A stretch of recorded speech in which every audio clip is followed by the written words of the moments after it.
What do, everybody? It's your boy Johnny B. We on JBTV. We got an exclusive today, man.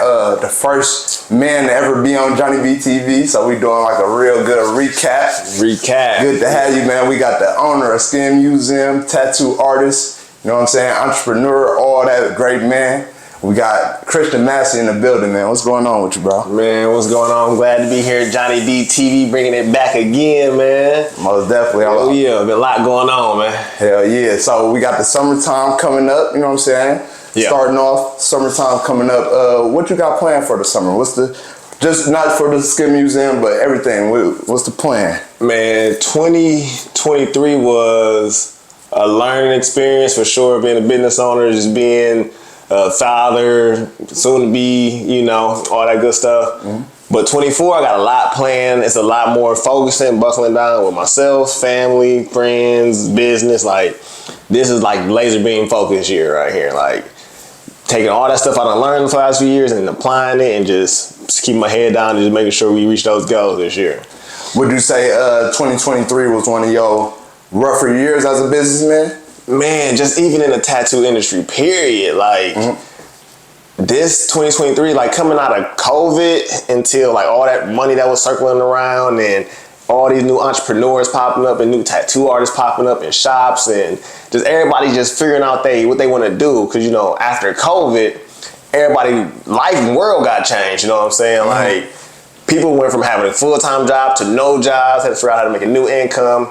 Then the government giving everybody this free money, trying to figure out how to save it and spend it. So when 23 came, when all that stuff was starting to die down, it was a mayhem, how I feel personally, especially with my business. Like, I've been tattooing since 2009, you know what I'm saying? And I've never seen it slow down the way it did in 23, but I've never seen it pick up the way it did in 21 and 22. So, like, I can see the wave of like money coming in and money going out and people trying to figure out their life. And I'm one of them. And I had to do it as the first time as a real entrepreneur business owner. So it was crazy, 23, I ain't gonna lie. Like, to be honest, it was a learning experience for sure. What do you feel like was the biggest reason for like a dip in just the tattoo industry? And do you feel like it wasn't just you? Do you feel like it was? No, it was industry as a whole. Like, I'm knowing people who was booked out for a year straight, and they can't even get their books booked out for 2 weeks. Like, 23 was a real humbling experience for everybody, especially when it comes to stuff that I do. Like, anybody who in the service industry, period. Like, we are service. We're here to serve the guys who work regular jobs. You know what I'm saying? And well, it's a luxury. People don't need a tattoo. People don't need to go to the bar, get a haircut. So, you know, we one of the first people to like feel the hit of what I would call a recession. Like, because you don't need this job right here. So that's why I say we appreciate everybody who come and get tattooed by us here at the shop, and even just people at the other shops and my friends who's in the community, who's in the industry. Like, we appreciate y'all because when y'all hurting, we hurting. Like, is a give and take with that. So that's what it was pretty much. Like, people trying to get their life back together, you know what I'm saying? And that's why 24 is going to be a rebirth of who really wanted to do this, who lasted, and really who put their grind and their heart and soul into this business, and not just somebody who came by just get some money because it was free money going around, like, say, just snatch and grab, you know what I'm saying? Yeah, most definitely. And I know the grind in you. I was lucky to see the grind firsthand, you know what I'm saying, to rise to where you came today. So I know you're going to make it through whatever little struggle that you went through in 2023, and 2024 gonna be a big year for you. So, you know, we got into your story a little bit in our first interview, but growing up in Milwaukee, you know what I'm saying, how would you compare, you know, the city now a little bit? You know, you're a little older, but how would you compare the city now to how the vibe was when you was growing up? Is it similar? I'm feeling like I'm 15, 16 again, dude. Yeah. Like I said, the last few years was crazy different, but how I feel, you know how you like becoming a teenager, you probably finally going out on your own, doing your own thing, and like becoming knowing who you are. And I feel like the city of Milwaukee, we feeling ourselves right now. We knowing who we are right now, you know what I'm saying? Like, we done went through the grinding, we done went through the hardships, we had to prove ourselves to, when you say city of Milwaukee, we prove ourselves to the whole nation. Like, people ain't just saying like, what's in Milwaukee no more, what's in Wisconsin?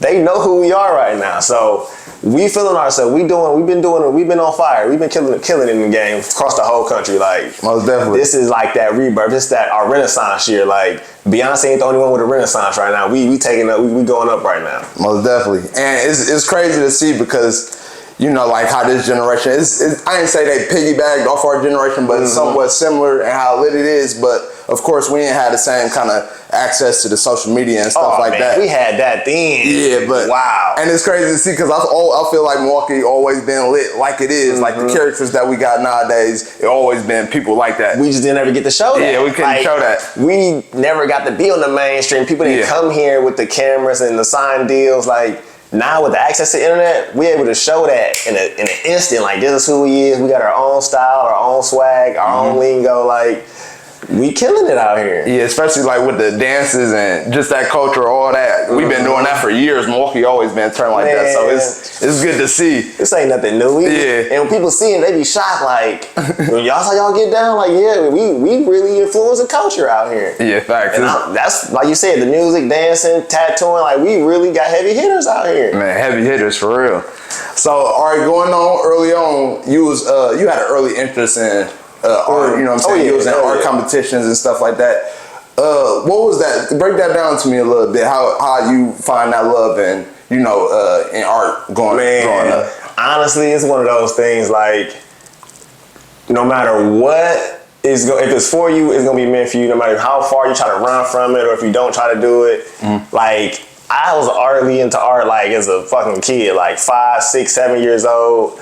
I kind of fell off with it. Going into like 7th, 8th grade, all through high school, like I wanted to play sports, I wanted to be with cars, try to figure out how to make money, mess with girls. So I really wasn't messing with the art like that. I knew it was always my foundation. Like in my household, my mama painted, my daddy painted, my brother did poetry. Like I come from a creative background, but the world, it's gonna pick you up and try to make you see if you really want to do that. But when it's for you, it's going to be for you no matter what. It's always going to come back to you full circle. Like, so I was able to meet some good people to put me into the tattoo game for real. Like, but it was meant for me to do this. And I couldn't say like, hey, I made a decision this day at this time to be like, it's going to be my full-time career for the rest of my life. But I do know when I decided to do it, like anything else, I'm going to go all the way with it. Like, I ain't about to play with it. Most definitely. And so, too, because I seen the start of, when you first started tattooing. You was there. But I don't know, what would you be doing if you wasn't tattooing? What was your dream before that? It was, because I did go to school for, a lot of people don't know, I did go to school for graphic design, got a degree in that, and that's probably what I'd be doing. I'd be doing still some type of creative stuff, like, because a job, no matter how good I was at the job, it didn't last long. At all. Like, the managers, the bosses, people in charge was like, man, we like you work hard, but you play too much. Like, you can't have that around here.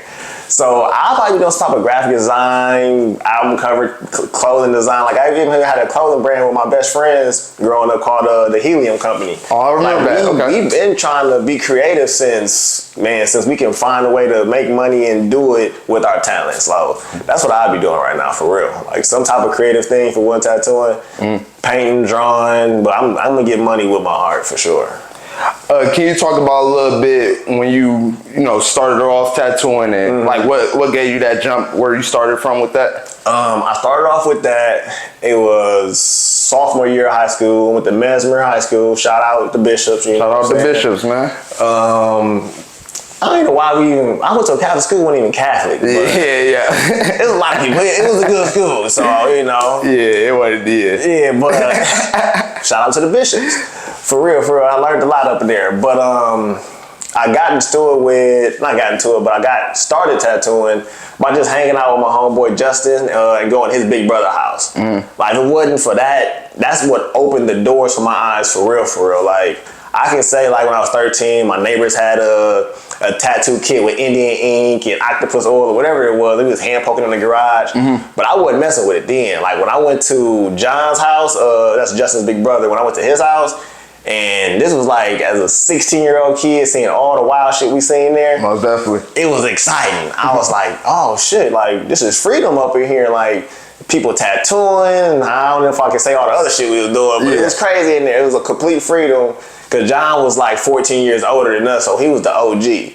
And he was tattooing, he had motorcycles, snakes, fucking dogs, like all type of stuff in his house. He was like, hey, he was the type of dude who like, hey, if you want to do this, just try it. And at the time I was like, nah, that's you and your brother thing, that's what y'all want to do. But at some point I went to like a tattoo party with them and I was like, dog, this is cracking. Not only is cracking, but y'all making money doing it too.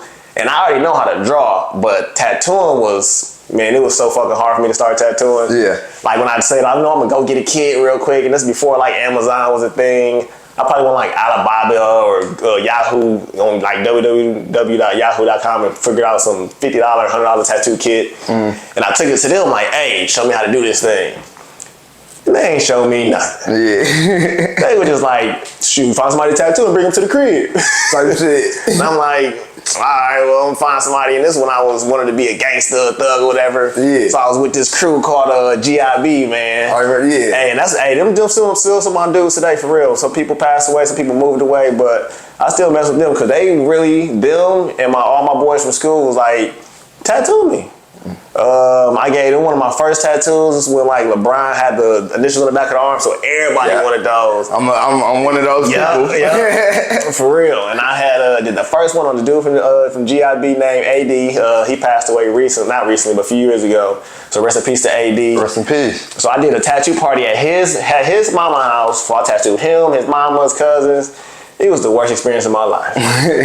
What happened? What happened with that? I did terrible. Oh, I just messing up people? It was not good. And I wish I messed them up. I couldn't even get the ink in the skin. Oh, it was that bad. I thought it was like, I see Justin doing it and John doing it like, man, I can do this. Like, you just take the needle out, dip it. Man. So this was like one of your first times ever even tatting? First time. They just like, you got a machine, come to the crib and tattoo everybody. So the confidence you had though in yourself without even having experience. Man, they put the confidence in me because they was like, you got a machine, well, come do it. And I'm like, all right, well, I do got it. I did buy it to use it. So, and you know, back then everybody just wanted to simple. They really didn't care how good it looked. They was like, shit, as long as you get it spelled right, you good. Yeah. So cool. I was like, y'all cool with it? I'm cool with it my first time. Man, I was probably there for like 6-7 hours and did 2 tattoos. Hey, going away from tattooing a little bit, you brought up GIB. I want to speak on that a little bit. Oh yeah. Get it, boys. Yeah. Tell us how like the atmosphere was back then. With like it was more than one crew. Oh yeah. Like it was like dance crew stuff like that. But give us a little breakdown how it was with the parties and stuff back then. If y'all bashes, like you know, like right now everybody probably know about in the country Steve the Stoner. Steve the Stoner. He was at the bashes too with the GIB boys, Havenwood, and there's a lot of other crews out there, but it was dancing. It was dancing. This was real life. You got served dancing like crews of niggas. It's just like, we about to go to this bash, which is like a teenage party where you can't drink, ain't no smoking. Like if you did it before you got there. But it was like something for the kids to do, which I wish we had now, because these kids out here going crazy right now. Yeah. Kid boys and all that other shit. But it was like a whole bunch of dance battles. That's what it was. What was it where they used to have it at a dance hall? It was the dance. I ain't never got to go to one, but they used to have dance battles at like a school or something. It was a whole big thing. Different schools. Some churches let us use their venues. Then there's a place called Sugar. Sugar Nightclub. We used to go there, and it was like a teen club. But people wanted to be gangster and shit too. But the whole main thing of it was like people wanted to just dance, just have fun. And that's what GIB was, the Havenwood was, and everybody else was doing the same shit. Like, so that's how I linked up with them. It was like, cool, y'all having something doing the same shit I want to do. Well, y'all just want to kick it and just be out here, and that's what it was, man. Yeah, and a little bit on our city too. And one thing that you introduced me to was traffic, man. You know what I'm saying? After all the, you know what I'm saying? After the club, after those batches, how traffic used to go down. You know what I'm saying? Break that down. Have you ever seen 300, 400 cars all lined up in like a Walmart parking lot, a Sam's Club parking lot, like, or just in the middle of the street? Yeah, wherever. Like, if you know the city, like we in the city of Milwaukee, like it's block system, so you can go like to a name and a number and just meet up there. I mean, when I say traffic, you shut the city down like you in LA. Like there is no more moving, bumper to bumper. Police just looking at us. They had police squads set up to like try to stop traffic because people going on both sides of the road, on the sidewalk, swerving in and out, hanging out the windows, like ghost riding the whip. Like traffic was a real thing that didn't start until like 3, 4 in the morning. Yeah, facts. 3, 4 in the morning, we just out here driving through the whole city, just driving crazy, like 300, 400 people, like some what movie is that? Not Need for Speed, Fast and Furious. Like that scene on Fast and Furious when they all go in them garages and the police all out there trying to arrest them, and they open the gates and all the cars come out. That was traffic in Milwaukee. We had a camera on that back then. Now, yeah, all the driving on sidewalks. Y'all think the Kia boys is wild. They wild stealing cars. We was really out here dipping and leaning and swerving and thing like we created tipping. That's what that was. We was tipping before tipping was a thing. Facts. So again, all right. So let's get back into tattooing a little bit. You spoke about the tattoo parties and stuff like that. Yeah. So nowadays in this culture, you think like they could have did the same kind of tattoo parties that you had back then? You know, it used to be plenty of people up in there. Just how lit it was. We probably, I don't know. Everybody's so sophisticated now, so like sensitive.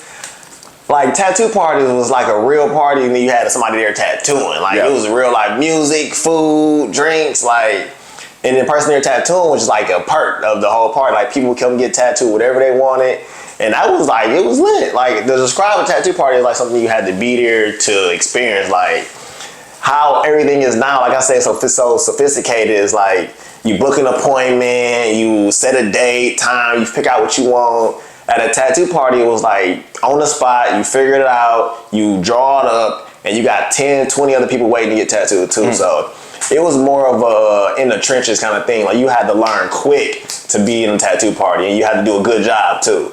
Cause you had to be the one, well, the artist had to be the one to be like, all right, everybody else in here partying and drinking, but you gotta stay focused. And I'm saying focus because you had people houses, you had people hoods, and you trying to make a whole lot of money, what you are, and then leave their house. So you got to be on your P's and Q's at tattoo party as the artist. What was the average amount of heads you say? Man, you had to do in a tattoo party, or what was the most? What was the most you did? The most I ever did at a tattoo party was probably like 10 people. That's 10 a lot. People in one night. It was crazy. And that's drawing it on the spot. Like, this wasn't no computer printer. Like, we freehanded on people. We drawing on, like, fake skin, like, to put it on them. But it wasn't no computer printing out shit. Wasn't no resizing shit. Like, you had to be a real, like, talented motherfucker to do a tattoo party. And because you at people's house, remember, this is not your neighborhood. So if you do a bad job, they gonna call you out on it. That's a fact. You in front of their whole family. So if you mess up somebody's niece or nephew, they like, hey fam, like what's going on with this? So you have to be prepared. So you can't just be like any old person doing a tattoo party, because liquor getting involved, party getting involved, people, family getting involved, it can go left quick. Facts. So, and then you got people houses again, like you don't know what they doing. They hustling out that crib. They got selling dope out the house. Like that's all on you too. You in the same. You with them. Whatever go down in that house, you with them. Like police kicking that dope, the artist going down just like he was in there selling the dope too. Like so that's real. That's real. So has it ever been a time where you felt like you had to, you know, like you took a long period of time, a break from tattooing, had to clear your head? Never. No? I love this too much. If anything, I wanted to dive in hard. Like I never took a break. I always trying to figure out a way to get deeper and deeper and deeper into this game. Like I had my son at 19. I couldn't take no break, man. I ain't had no time for that, for real. Like 19 years I had my son, and I'm like trying to figure out how to make money for him, how to make money for pay my bills in my crib. And like I said, jobs really wasn't for me. I was like, I can go to work for 4 hours, because remember at the time, this 2009, 2010, I don't know what minimum wage is now, but it was like $7 then, $6.75 in some jobs. Like it was cheap. And I'm like, I can go work for 4 hours and not even make $40. I can go do a tattoo for like $20. I don't care if it take me an hour to do it. $20, that's more than what I'm making at this gig. So I had dived in with that tattooing shit, man. I couldn't take no breaks for real. Like that was my passion, and then I found a way to provide for my kids too. Like, well, my single kid at the time, I ain't had no time for no breaks. I had to dive in harder to figure out how to get better so I can make more money. Like that was my key. I had to make sure I keep going, because if I stop, ain't nobody about to take care of me. I've seen like, you know, a major development over the years. It's been some years, so of course that's gonna happen. What do you feel like the keys to developing your skills for you? What was like the main keys for you? First of all, be humble. I was super cocky, super confident. Even on days I did bad, I was still cocky and confident. That's the number one thing in this game. You got to be humble because, of course, the client gonna always tell you good because you put something on their body that they gonna have forever. Nobody ever want to be like, man, this is terrible, and they got to look at it every day. That's a fact. So that geeks your head up super quick. Everybody you tattoo, everybody come in contact with it, like, oh, you so good, you so great, you so good. I can't listen to that. I gotta really look at the art and look at what other people doing, who I admire, who I think are doing better than me, or who I want to be at, and ask them like, hey, what you think about this piece? What you think about that? Because it's hard to get a true answer out of a client unless you just completely botch it. So being humble for one, staying consistent, like putting your reps in every day. Like I had to draw every day because I had a real bad problem with lettering. I had a real bad problem with overshading shit. So to like dial that back and really get my penmanship back up to do lettering real good, because that was back then or even now, like if you can't do letters, like it's really hard for you to get into doing anything else. Like that's line work right there for one, and that's flow and that's showing consistency. So you got to be consistent in the craft and make sure you staying consistent with just showing up every day. That's why I was like, I can't take a break, because if I take a break, is you backtracking. Like I got to go back and try to do that muscle memory and figuring that shit out all over again. So you have to be on this as a tattoo artist every day, because especially now, it's a new tattoo artist popping up every day. So when you take a break, they gonna forget about you. Like they, oh yeah, so-and-so used to tattoo, but so-and-so doing it now, and he got better equipment, he learning quicker, there's a lot more YouTube out here now, so I couldn't take no break. I wouldn't have nobody teaching me nothing. Like, I had to figure it out from going to get tattooed by people like Greg Foster or P at H&H. I'm watching them while they tattooing me like, hey, what needles is that? What shade of ink you using? Like, I'm figuring it out as I go. So taking a break, I ain't had no time, man. So yeah, I say being humble, staying consistent, and really being honest with yourself. Like, are you doing a good job? Are you not doing a good job? And just not have to get big-headed thinking like you the king shit of everything. There's always somebody better than you. There's always somebody you can learn from. This is art. Everything changes. Everything getting better.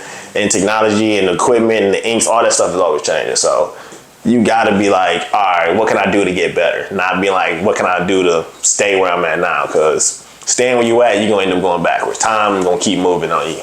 Okay, yeah, that's real. I like that. So you spent some time in Texas when you was in San Antonio. Yeah. Do you feel like that was your more humbling time in tattooing when you was up in Texas? That was, for sure, my most humbling time, because that's when I really got in a real shop. And I took it real serious, because I had 2 shots to be at a shop here in Milwaukee. One of them was H&H Hustling Hands Tattoo, which gave, first of all, H&H, people don't get that enough credit to H&H. They got a lot of shit going on up in there, but that's a black-owned tattoo shop who give other black artists a chance to do this. Because like, where I'm at in Milwaukee, right now you see a lot of black tattoo shops. I can name a whole ton of them.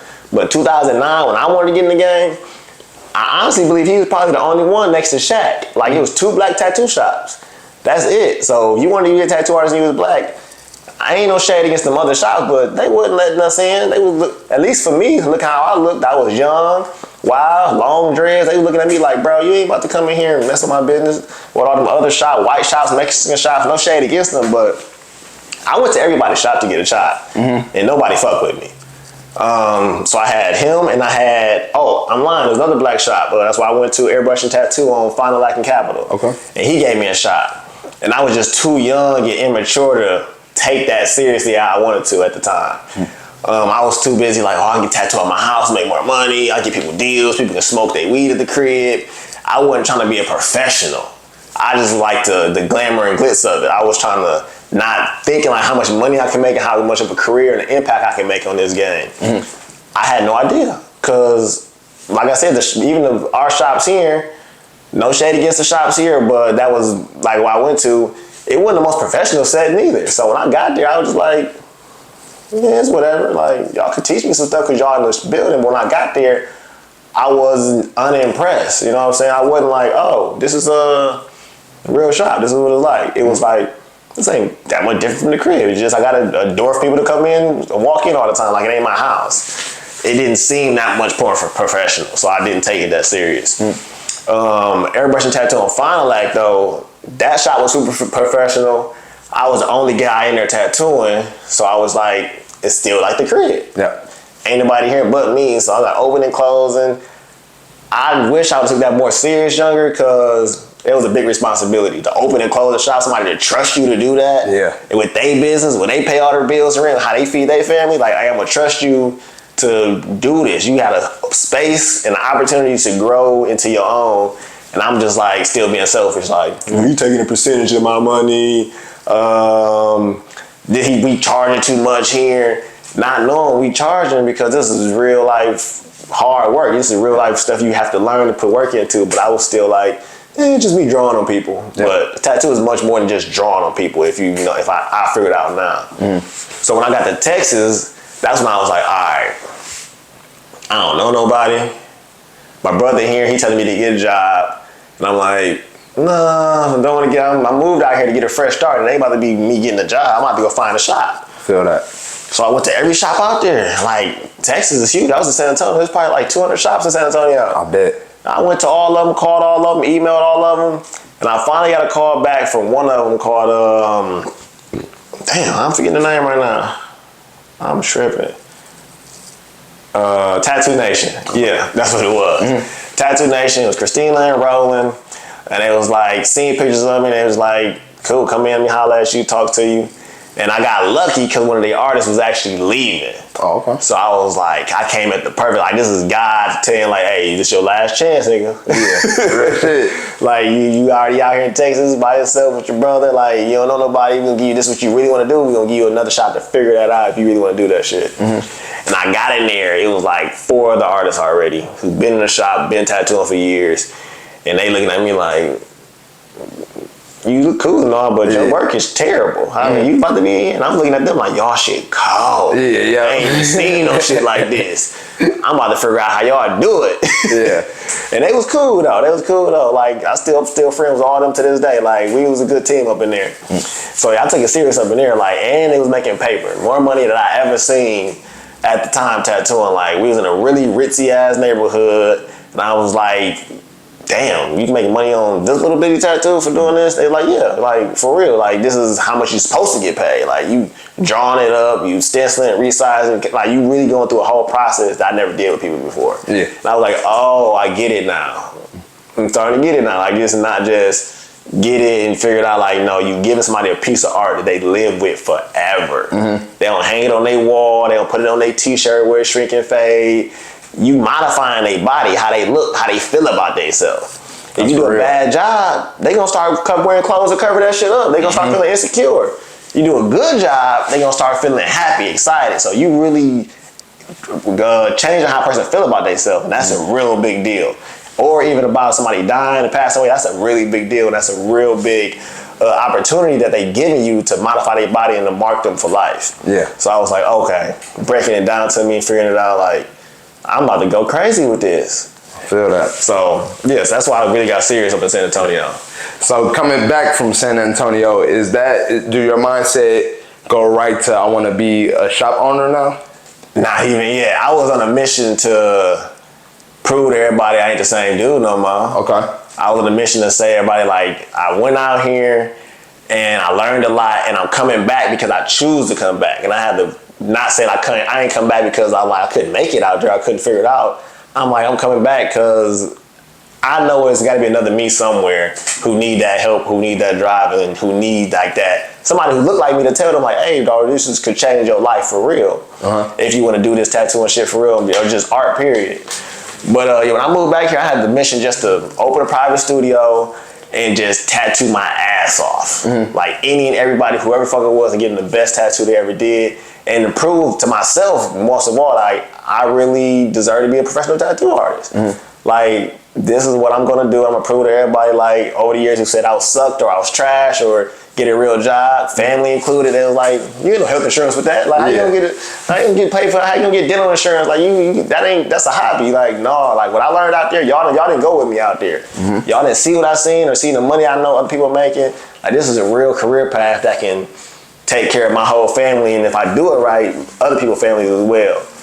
But yeah, I was just like, I gotta figure, I'm about to go crazy in Milwaukee. Like Milwaukee need what I learned out there, because I never seen what I seen out there here in the city. So I'm about to go tell that to everybody. Yeah. Anybody who wanna listen, and y'all give me your ear, I'm gonna tell y'all what I learned out there and how this can change your life. Especially my friend John and my friend Justin. I was like, y'all, if y'all knew what I was doing out there, y'all would have been like, man, y'all would have been started this shit with me. Yeah. So that's why I really wanted to show them, cause I'm like, y'all was in this shit with me in the beginning, so I gotta bring this information back. And if you ask me, I gotta tell you, cause this shit is life changing. So what was your first experience of running your shop? When did you start? What was the first shop you started running? It was West Dallas Tattoo. Okay. 93rd and Lincoln out there in West Dallas, Wisconsin. Wisconsin, Milwaukee, whatever. Same little municipality. Get tricky. But that was just, that was fun. That was me and John. That's Justin's other brother. Me and him opened that studio together. Just me and him, no other artists. So that's why I call it a studio instead of like a shop, because we didn't have no other artists working for us. It was just me and him teaming up, splitting the bills, splitting marketing, all that shit together.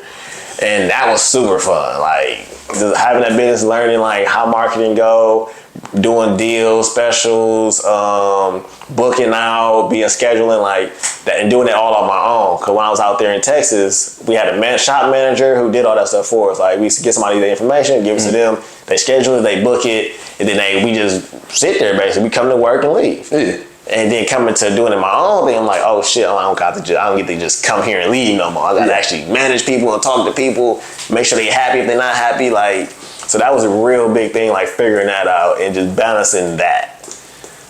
Yeah, that's a big difference. That's a change, so I can see that. So you say that Skin Museum, that was your first official shop. Yeah, that's when I made the decision to be like, okay, I'm about to open this up to everybody who ain't got a shot tattooing. That's when I said, Skin Museum, if you ever want to start tattooing and you want to figure it out or you need a boost, this is where I'm about to be like a creative hub for y'all to come here and learn how to make money off your craft. Yep. Cause it's real doable out here. Like, it's people who look like me or kids, teenagers, who like, man, if you never seen nobody do it, it's hard to believe that it can be done. Yep. So when I open a Ski Museum, I'm like, I'm about to show that it can be done. Look at me. Look what I got. Look where I'm at. So I wasn't trying to like impress nobody. I just wanted to like impress upon them the seriousness on how you can take art and make a career out of it. So that's what I did with the Ski Museum. And you spoke on it before, but can you give us a breakdown on how you came up with the Skin Museum? Because that's a slick name. Like, how you come up with that thing? Like I said, I first started tattooing. I tattooed at predominantly like urban shops, black shops. Then I went to San Antonio. It was the Mexican shops I tattooed at, and I did some white shops. And nobody tattooed everybody. Wherever I went, it was always one type of demographic coming in there. Especially when I went to like the Mexican shops and white shops, nobody tattooed like black people, you know what I'm saying? So when somebody black came in there, they was like, I'm the dude. Like, or Christian can do it, you know what I'm saying? Black guy. Yeah, to get the black guy to do it. I'm like, cool, all right. And then even black people coming into the shop, they was like, I've never been tattooed by a black person. I'm like, all right. I went to LA, doing some tattoo conventions. They never seen a black tattoo artist. Like, this is crazy. Denver, the same thing. Like, they see me or see the team, they like, y'all black. Yeah. All right. I'm like, cool. I'm thinking like, you at least seen TV Black Ink Crew or something. They're like, nah, we never seen that shit. Like, we knew out here.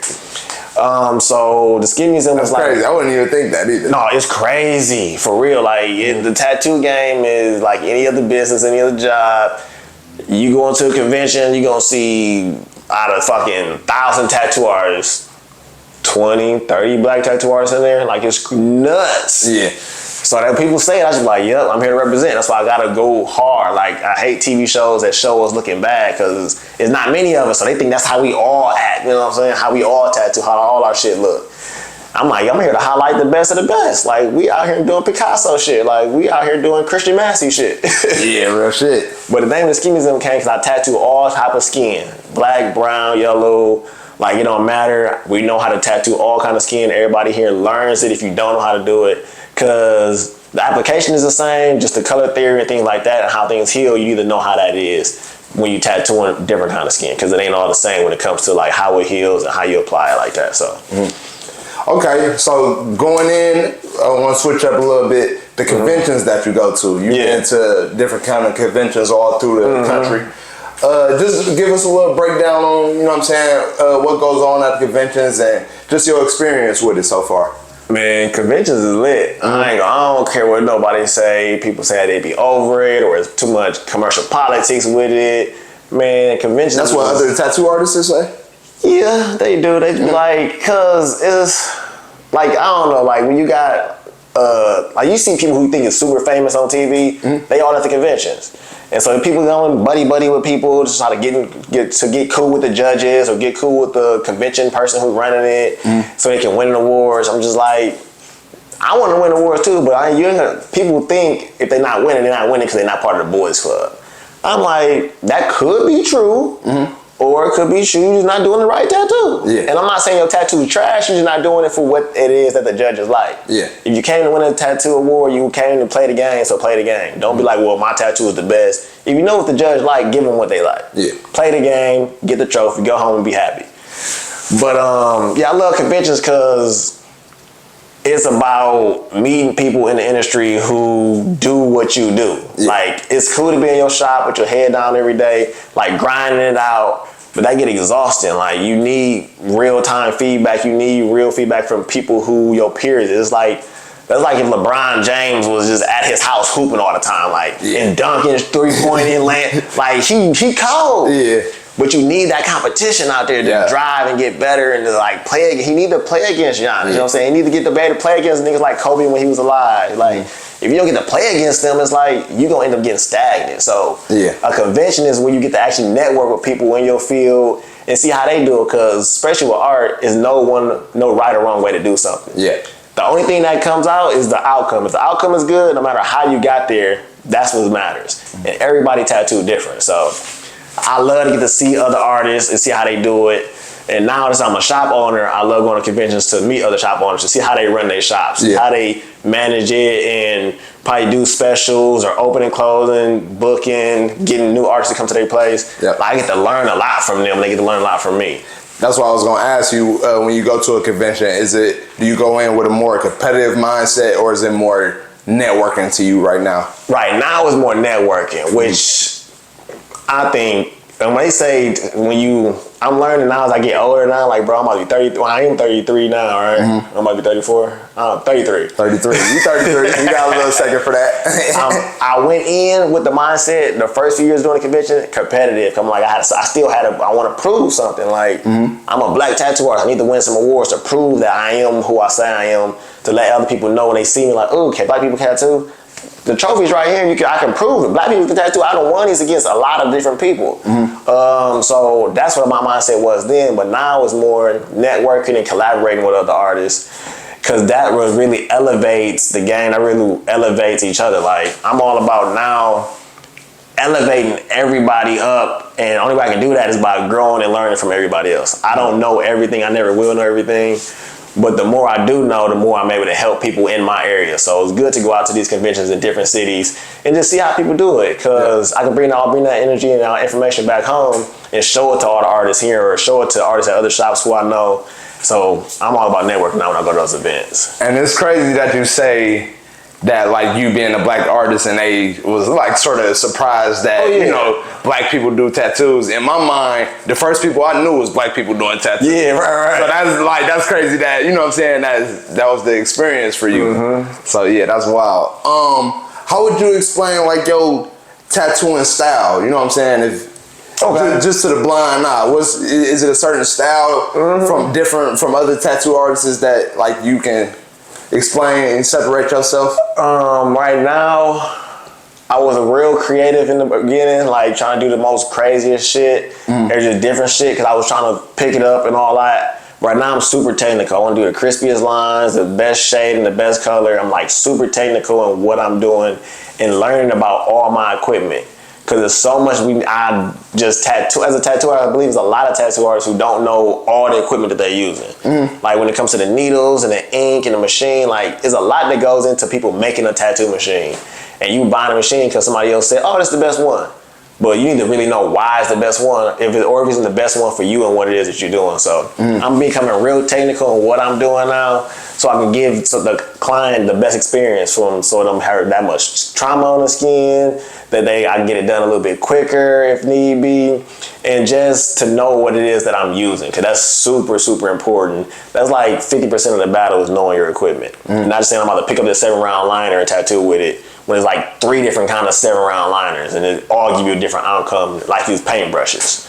You can have this kind of paintbrush for this and this kind of paintbrush for that. So right now, the style I'm doing is black and gray realism, though, to be like, answer the question. So I'm doing a lot of like realistic, photorealistic shit right now. Like when I first started off getting in shops, I did a lot of minimalist stuff, fine line stuff. Then I started doing a lot of full color realism stuff, traditional, anime, but right now I'm doing a whole lot of black and gray realism. And that's like I'm loving to do, because it's giving me the most challenge. Like anime, I drew cartoons as a kid growing up, so that's super easy. It's super fun for me to do, but it come natural to me to do it. So I can do those like no problem, eyes closed, like tattoo some anime or cartoon kind of stuff. But black and gray is really pushing it right now, and I love how it heals. Like it heals so good on everybody's skin. Like black people, white people, brown people, Puerto Rican, like whoever it is, Asians, like black and gray, I think, is one of the best tattooing styles that they ever created. And as long as you get the right contrast up in there, because people sometimes try to say, oh, realism fade because there's no lines in it. Like, if you do it correctly and you got the right contrast, it's beautiful on black people's skin. It's beautiful on white people's skin. Like, it heals just great. And I think it's the most natural tattooing you can see. And that's something I wanted to get to, like the healing process. But before that, advice for like younger Massey, or just any, these young artists coming up, would you say equipment is the first step? Yeah. With anything? Don't go cheap. Really do your research on it. Because like people want to go cheaper because they don't have the money for it. I would say save up, and while you're saving up, learn about all the stuff you can before you actually start tattooing. Even face skin, learn about all the stuff you're about to buy. Yeah. Because a well-versed or like professional tattoo artist who've been tattooing many years, they can use the cheapest equipment to have that tattoo come out beautiful. That's because they just been knowing how to do it. They know how it heals. They know how things work. And if you don't know how things work and you're new to this, you want to eliminate the equipment out the problem. So you already know whatever you're doing is on you. You can't be like, oh, my machine's bad, so it's not coming out good, or the ink ain't good, so it ain't working. If you get the best stuff out the gate, you eliminate that, so you know whatever you're doing is 100% on you, and you can fix that a lot quicker. You can adjust that a lot quicker. So don't go cheap. Go get the most expensive, the best stuff that you can find that you think works good for your hands and your style and your eye. And you can eliminate that. So now you know you can start learning quick. Like, okay, I did this wrong and not the machine. You don't have nothing to blame but yourself. And once you learn how to do that, you can move forward so quick. Okay. So getting to when you get a tattoo, new, like, what I'm saying, anybody out there that want a new tattoo, what is the correct way to, what I'm saying, for the healing process and take care of the tattoo right after you get a tattoo? For a new or anybody that's experienced with tattoos, what's the correct way? Because I know I'm gonna tell you my way. Okay, yeah, give me your way. Because the comments gonna be like, man, he don't know what he talking about. That's not how I do it. I do this, that. I know it's all different, most definitely. Man, the best way that I love to heal tattoos is, first of all, I use Second Skin. Is a clear bandage that the hospital's been using for years, that we've been brought into the tattoo industry. It come out a lot of different names: Sanaderm, Tegaderm, Dermashield, whatever you want to call it. But it's a clear bandage you put on for 24 hours after your tattoo. So you put it on, keep it on, and then you keep it on for 24 hours, and then you take that one off, and you want to clean it with antibacterial soap. Okay. You want to clean antibacterial soap, just get all the dry blood or plasma off of there, and then you rewrap it again with that same bandage. Not the exact same bandage, get a fresh one, put it on, and you keep that on for 4 to 5 days. And what that's gonna do is your body's gonna naturally heal itself on its own without having to use any creams or ointments. Your body's gonna like produce this plasma. It's not blood, it looks like blood, but it's not red, it's like oranges. You really get down to look at it. And that plasma is your body naturally healing itself without causing a scab. Because what many times people do is get scabs, they put the wrong stuff on their tattoo to dry out their tattoos, and they cause like a thin layer of scab on their arm, which is terrible, because when that scab peels off, it's gonna take ink with it. Yep. So that's why I say that clear bandage is great, because it keeps all your bodily fluids in there that's gonna heal itself. But once you take that bandage off after the 4 or 5 days, I like to use a cream called Tattoo Doctor. It's super. It's all natural, and it's the best thing I ever seen. Period. I'm not gonna lie. I can't lie. It's a shameless plug. I create Tattoo Doctor. I can tell you a few ingredients. It's coconut oil, like unrefined organic coconut oil goes into it. Vitamin E, aloe, and I just name a few of the natural ingredients that goes into that. But that's just something you want to use to moisturize your skin. You don't want to like try to lotion it up and like oversaturate. You want to keep it lightly moisturized so your skin can lightly flake up and have that first layer peel off the top layer of skin. So that's what you want to do, and your tattoo will heal great. Okay. But thank you for that, man, because most definitely, I know a lot of people get tattoos, don't know how to take. I'm a victim of it. I forget how to take care of them, all that. People say to dry heal your tattoo. Ladies, don't put nothing on it, I just let it dry heal. Like, yeah, I did that before. That was back in the day. It works sometimes, but it ain't the best for all the time. It ain't the best for every placement of the tattoo. Like, and you don't ever know, everybody's body's changing over the years, so whatever you did when you was 19 getting a tattoo, you can't do the same thing when you're 30 getting a tattoo. Your body not healing the same. So don't be thinking it's gonna be like, well, I did this back then. Just go whatever your artist told you, because they know how they apply the tattoo into the skin. They know how they tattoo should heal. If you're getting tattooed by me, you're getting tattooed by anybody at the Skin Museum, they can tell you the same. This is how we do our tattoos. We know how they heal, and we know what works best for us. Go buy Tattoo Doctor for sure. It's on Amazon. Tattoo Doctor, spelled exactly how I said it. So that's real shit. We needed that, man. I wanted some clarification for myself too. I needed some. You might get some new ink and get you sprayed. Yeah, I gotta give me some new ink for real. So, all right, this month coming up, you going to a convention in H-Town, man. Houston. Tell us a little bit about that. What's going on down there? Houston, we're gonna be at the NRG Center. That's gonna be May 30th to June 2nd. So we're gonna be there all weekend. Down in Houston, bring in a couple of people from the shop, hopefully meet some other artists down there that I'm good friends with. And like I said, I'm out networking. I'm going there to do a few tattoos. I already got people booked out already. So if y'all are in Houston, you see this video in Houston, just come by the booth. I'm not sure where I'm at in the convention. Hopefully I'm somewhere by the stage where the show is going on, where the judging going on, because I love to see everybody else's artwork. And that's just it, man. We be tattooing, meeting other people, meeting up, drawing, and it's gonna be a good time, pretty much. What's been so far your favorite city to travel to? Hands down, Philadelphia. Philadelphia. Tell me about Philly. What's going on in Philly? I ain't never been to East Coast. Man, people love the West Coast, women, weed, and weather, palm trees. I'm cool with the East Coast, man. Philly is Philly, first of all, they call the city of brotherly love for a reason. It's real life brotherly love out there. At least that's what I got. They said get crazy, talking to me meals. I was in a good part of Philly. I had a good time. The best Philly cheesesteak of my life. But Philly convention is one of the largest tattoo conventions in the country, for one. And that's when I was saying they got 1,000 tattoo artists here. That's one of the biggest ones. Next to Chicago. So that's one of the best things there. I get to meet all different vendors, clients, artists. And then just the city got a vibe about it, man. The music, the food, just how people treat each other. At least where I was at, it was great.